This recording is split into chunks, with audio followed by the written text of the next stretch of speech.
Selamat datang di Alur Donghua. Kali ini Mimin akan cerita novel The Crown, Emperor of Eternity.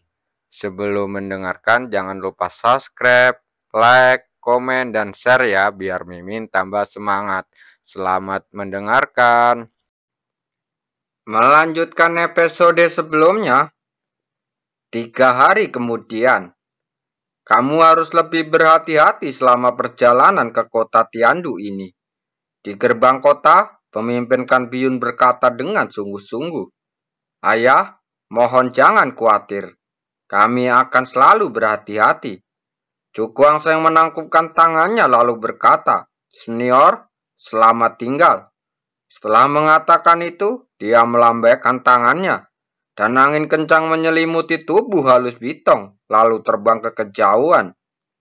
"Apakah kakak Bitong akan baik-baik saja?" kata Bai Feng.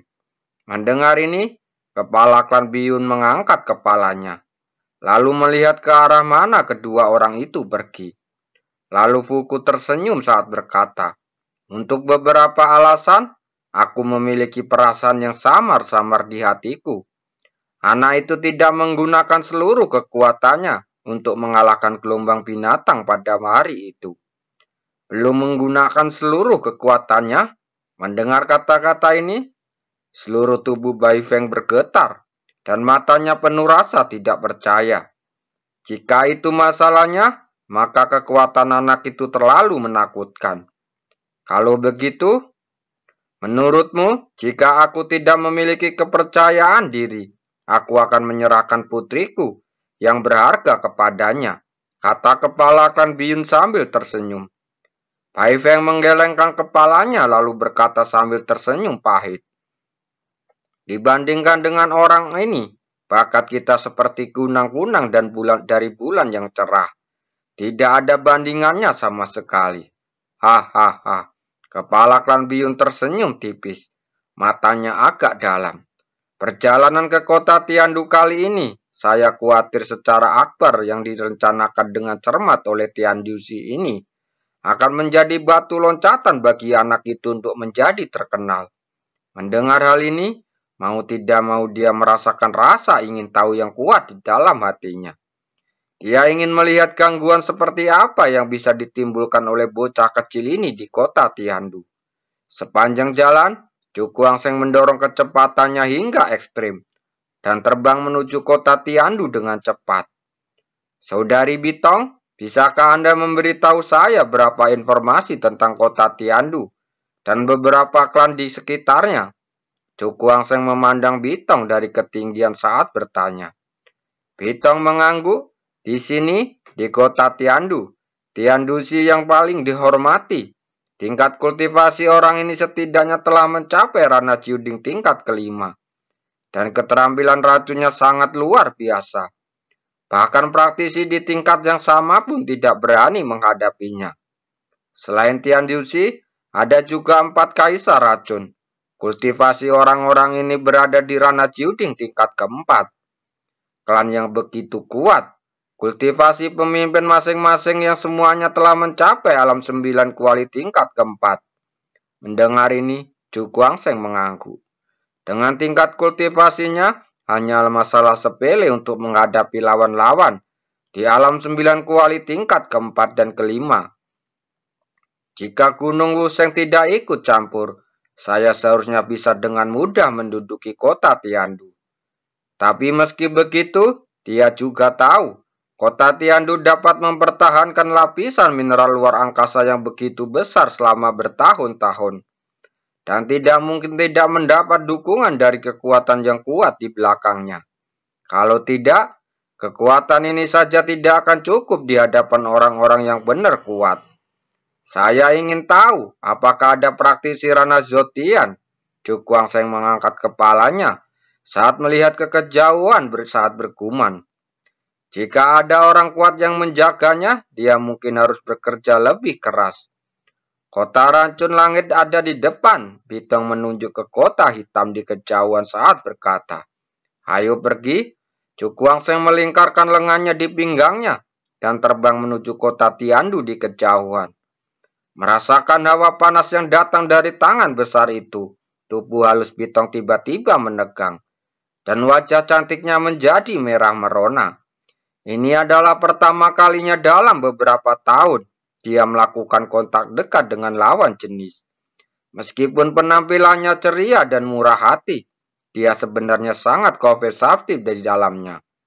Dia hanya mengajakku terbang, jangan berpikir sembarangan. Wajah cantik Bitong memerah saat bergumam. Cu Guangsheng secara alami merasakan sesuatu yang aneh pada Bitong. Namun, tidak mudah baginya untuk menunjukkan apapun. Dia hanya bisa berpura-pura tidak tahu apa-apa dan segera terbang menuju kota Tiandu. 10 menit kemudian, kedua orang itu muncul di atas kota Tiandu. Haruskah kita turun dulu? Sepertinya terbang tidak diperbolehkan di atas kota Tiandu. Cu Guangsheng menyeringai saat berkata, kami di sini bukan untuk memberi penghormatan kepada Tiandusi. Tidak peduli apa aturannya. Bitong tidak bisa menahan diri untuk tidak memutar matanya ke arahnya. Orang ini terlalu lembut dan baik, mengapa sangat kasar. Cu Guangsheng menyeringai, melingkarkan tangannya di pinggang Bitong, lalu mengarahkannya pandangan terkejut yang tak terhitung jumlahnya ke arah pusat kota Tiandu. Siapa pria itu? Dia sebenarnya berani terbang di kota Tiandu. Sombong sekali. Entahlah, tapi wanita di pelukan pria itu sepertinya adalah putri pemimpin klan Bitong. Oh, bagaimana jika dalam hal ini hubungan antara anak laki-laki itu dan Bitong begitu dekat? Mungkinkah mereka adalah sepasang kekasih? Hahaha. Tapi melihat ini, Patrick Biyun sepertinya telah menemukan junior yang baik, yang memiliki kultivasi ranah juding pada usia semuda itu. Jadi, berani terbang di kota Tiandu adalah sebuah provokasi bagi Tiandusi. Saya khawatir tidak butuh waktu lama bagi anak ini untuk pergi. Itu benar, menantang keagungan Master Racun serta terbuka tidak berbeda dengan mencari kematian. Ada suara-suara di mana-mana soal diskusi ini.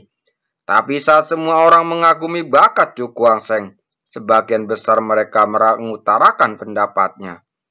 Karena tidak ada kekurangan orang jenius di dunia ini, namun sangat sedikit yang benar-benar bisa tumbuh dewasa. Di antara mereka, kebanyakan karena mereka masih muda, sudah sombong, serta tidak tahu bagaimana menahan diri, sehingga berujung pada kematian mereka di tengah jalan. Jelas sekali di mata mereka, Cu Guangsheng termasuk dalam kategori ini. Sayang sekali, semua orang menggelengkan kepalanya dan kemudian berjalan ke kota Tiandu. Pusat kota Tiandu. Ini adalah alun-alun yang sangat besar. Dasar alun-alun itu dilapisi dengan batu hitam dan suasana suram menyebar. Saat ini, puluhan kelompok dengan berbagai ukuran telah berkumpul di sini. Orang-orang ini mengenakan pakaian berbeda dan memiliki perbedaan yang jelas. Tentunya, orang-orang tersebut adalah orang-orang dari berbagai klan yang diundang oleh kota Tiandu untuk berkumpul di sini. Di depan orang-orang ini ada 5 kursi berwarna hitam. Sosok yang memancarkan aura kuat duduk di kursi hitam. Keempat orang di kedua sisi semuanya mengenakan pakaian hitam pekat. Wajah mereka sedingin es, dan mata mereka memancarkan aura yang dingin. Dan keempat orang ini adalah raja racun dari kota Tiandu, dan mereka adalah orang-orang kejam dengan reputasi terkenal di bidang ini. Saat memalingkan muka, dia melihat seorang pria parubaya berjubah putih bulan di antara 4 orang itu. Pria ini memiliki rambut putih, wajah ramah, dan senyum tipis di bibirnya. Namun, mata semua orang yang hadir memandang orang ini menunjukkan ketakutan yang mendalam. Karena orang ini adalah penguasa kota Tiandu, Tiandusi. Orang jahat yang tangannya berlumuran darah yang tak terhitung jumlahnya, dan membuat semua orang takut padanya. Apakah kalian semua sudah di sini? Tiandusi bertepuk tangan saat berdiri. Dia melihat ke seluruh tempat dan tawa samar menyebar, menyebabkan banyak orang menjadi tegang. Tuan kota, Orang-orang dari klan Biyun belum datang. Seorang pria berbaju hitam berjalan mendekat saat berkata. Mata Tian Duzi berkedip dan senyuman di wajahnya menjadi lebih intens. Melihat senyumannya, tubuh semua orang gemetar dan hati mereka dipenuhi ketakutan. Siapa yang tak menyangka, semakin cerah senyumannya di wajah Tian Duzi, berarti semakin kuat niat membunuh di hatinya. Kamu benar-benar tidak tahu bagaimana menghargainya. Dia mencibir diam-diam. Tapi senyuman di wajahnya masih tidak melemah sama sekali. Semuanya, siapa di antara kalian yang bersedia ikut dengan saya dan mengundang mereka secara pribadi? Dia melirik ke arah kerumunan dan berkata sambil tersenyum tipis. Suku Liuan, saya bersedia. Seorang pria berpakaian merah menyala berdiri, berkata sambil tersenyum. Suku Biyun telah melawan penguasa kota 3 kali atau 4 kali. Saya akan memimpin orang-orang untuk membasmi mereka. Tian Duzi tersenyum ringan lalu berkata, Saudara Lian, kamu tidak harus seperti ini. Karena kamu mengundang seseorang untuk menjadi tamu, kamu harus bersikap sopan dan perhatian. Jadi tidak perlu marah. Saya mengerti, kata Lian sambil tersenyum, lalu melambaikan tangannya dan memimpin selusin praktisi top dari suku Lian menuju keluar alun-alun. Kalian harus pergi juga. Aku tidak ingin suku Biyun masih ada setelah hari ini. Tian Duzi memandang kedua kaisar racun dan berkata dengan dingin. Jangan khawatir Tuan Kota. Suku-suku yang tidak tahu bagaimana menghargai orang lain, ini akan dihancurkan oleh bawahanmu. Kedua raja racun itu menyeringai saat berkata sambil tersenyum. Melihat pemandangan ini, semua orang yang hadir menunjukkan rasa takut. Melihat niat Tian Duzi adalah membunuh ayam untuk menakuti kera dan memanfaatkan suku Biyun untuk mengintimidasi mereka. Anak ini akan mendapatkan masalah bagi suku Biyun. Beberapa orang menggelengkan kepalanya, membayangkan akhir yang menyedihkan dari suku Biyun. Hahaha, Tuan Kota Tian telah mengundang, beraninya kami tidak datang. Saat suasana berangsur-angsur menjadi serius, ledakan tawa tiba-tiba bergema di atas alun-alun. Di atas langit, dua sinar cahaya dan bayangan datang, dan akhirnya berubah menjadi seorang pria dan seorang wanita berhenti di atas alun-alun. Dilihat dari penampilan mereka, mereka adalah Cuku Wangseng dan Bitong. Siapa anak ini? Mata semua orang langsung tertuju pada Cuku Wangseng, dan keterkejutan muncul di mata mereka. Praktisi Rana Juding yang begitu muda sebenarnya berasal dari suku Biyun. Siapa kamu? Tian Duzi mengangkat kepalanya, menatap Cuku Wangseng dengan mata berbinar saat bertanya. Beraninya kamu tidak menyebutkan namamu di depan kota penguasa Tian. Padahal kamu hanyalah anggota suku Biyun yang tidak terkenal. Cuku Wangseng tersenyum tipis, dan kemudian dia melihat wajah Tian Duzi yang agak gelap. Dia jatuh dari langit bersama Bitong. Sekarang, semua orang sudah tiba di sini. Mari kita mulai, Tuan Kota. Dia mengambil cangkir batu giok putih di sebelahnya, menyesap teh dan berkata dengan tenang. Begitu kata-kata ini keluar, wajah banyak orang bergerak-gerak. Bukankah orang ini terlalu mengesankan? Beraninya kamu bersikap sombong di depan Tian Duzi. Tidak hanya mereka, Bitong juga tidak bisa menahan tawa. Orang ini sepertinya tidak menganggap serius Tian Duzi sama sekali. Dia bertindak seolah-olah dia adalah penguasa kota Tiandu. Namun, dalam keadaan normal, dia akan sangat khawatir dengan ini. Bagaimanapun, reputasi jahat Tian Duzi sudah cukup untuk membuat orang takut padanya. Banyak praktisi veteran yang harus hormat kepadanya dan tidak berani melampauinya. Tetapi untuk beberapa alasan, dia selalu memiliki keyakinan yang tidak dapat dijelaskan pada Cuku Wangseng. percaya bahwa dengan adanya dia, tidak akan terjadi apa-apa padanya dan suku Biyun. Senyuman di wajah Tian Duzi berangsur-angsur memudar, dan tatapan dingin melintas di matanya. Anak muda yang sombong, katanya sambil tersenyum acuh tak acuh. Tuan kota Tian selalu sopan, kata Chu Guangsheng dengan tenang. Dia sepenuhnya menganggap perkataan Tian Duzi sebagai pujian. Mendengar ini, Tian Duzi menatap Chu Guangsheng lama sekali. Dan rasa dingin di wajahnya digantikan oleh senyuman lagi. Karena adik laki-laki ini sedang terburu-buru, maka saya adalah pria yang baik. Setelah mengatakan ini, Tian Duzi berdiri, menatap ke arah penonton, dan berkata dengan lantang, saya tidak ingin terlalu sok mengundang Anda semua untuk datang ke sini hari ini untuk membahas tentang masalah aliansi. Setelah mendengar dua kata ini, ekspresi semua orang berubah dan mata mereka berkedip.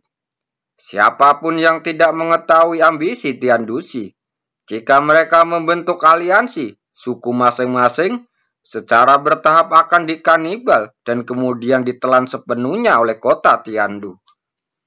Usulan Tuan Kota Tian sangat bagus, dan saya sangat menyetujuinya. Semua orang terdiam sejenak, dan Lian dari suku Lian segera berdiri, melihat sekeliling ke arah orang-orang dan berkata, kalian semua juga tahu bahwa daerah kami selalu berada dalam kekacauan. Dan hal seperti ini belum pernah terjadi selama bertahun-tahun. Kekuatan tingkat hegemon sejati telah muncul, sehingga tidak banyak bicara di daratan selatan, dan banyak sumber daya yang dialokasikan. Jika kota Tiandu dapat memimpin dan membentuk aliansi yang stabil, kita pasti bisa mendapatkan pijakan yang kokoh di daratan besar selatan ini, dan mendapatkan kembali sumber daya yang seharusnya kita miliki. Meski kebanyakan orang-orang meremehkannya, namun masih ada beberapa suku yang tergerak olehnya, dan langsung mengeluarkan suara persetujuan. Saya juga setuju dengan usulan Tuan Tiancheng. Seorang lelaki tua berbaju hijau berdiri, memandang kerumunan dan berkata, jika Anda memiliki ambisi untuk mendominasi daratan selatan, mengapa tidak menyetujui usulan Tuan Tiancheng dan membentuk aliansi yang kuat? Dengan cara ini, kekuatan di daerah lain dapat melihat bawah, meskipun wilayah kita kecil, namun tetap memiliki kekuatan untuk bersaing memperebutkan hegemoni. Melihat pemimpin suku Qingyu setuju, banyak orang tiba-tiba terlihat aneh dan mendengus. Tampaknya Tian Duzi sudah bersiap untuk aliansi hari ini. Jika tidak, dengan tirani suku Liuan dan Qingyun, bagaimana mereka bisa dengan mudah menyetujui aliansi tersebut? Hahaha. Saya sangat senang kalian berdua memiliki minat yang sama dengan penguasa kota ini. Tian Duzi tersenyum tipis, lalu melihat sekeliling ke semua orang saat berkata, kalian tidak perlu merasakan tekanan. Apa yang terjadi hari ini murni sukarela. Jika Anda tidak setuju, kamu boleh pergi sekarang. Mendengar kata-kata ini, tanpa sadar, semua orang bergidik. Siapa yang akan mengetahui kekejaman Tian Duzi? Jika Anda yang tidak setuju hari ini, bagaimana dia bisa meninggalkan kota Tiandu hidup-hidup? Mereka ingat dengan jelas bahwa bertahun-tahun yang lalu, sebuah suku yang mengaku berkuasa berubah menjadi tempat beracun dalam semalam, dan puluhan ribu orang tewas. Dan biang keladinya dari semua ini adalah Tian Duzi. Saya setuju. Saya juga setuju. Saya juga setuju. Pantas saja mereka menyerah begitu saja. Namun setelah suku Lian dan Qingyun memilih mendukung Tian Duzi, mereka tidak memiliki kekuatan untuk bersaing dengan kota Tiandu. Jadi untuk melindungi diri mereka sendiri, mereka tidak punya pilihan selain setuju. Senyuman di wajah Tian Duzi semakin kuat. Matanya menyapu ke semua orang dan akhirnya tertuju pada Cuku Angseng. Karena adik ini mewakili suku Biyun, bagaimana menurutmu? Terima kasih.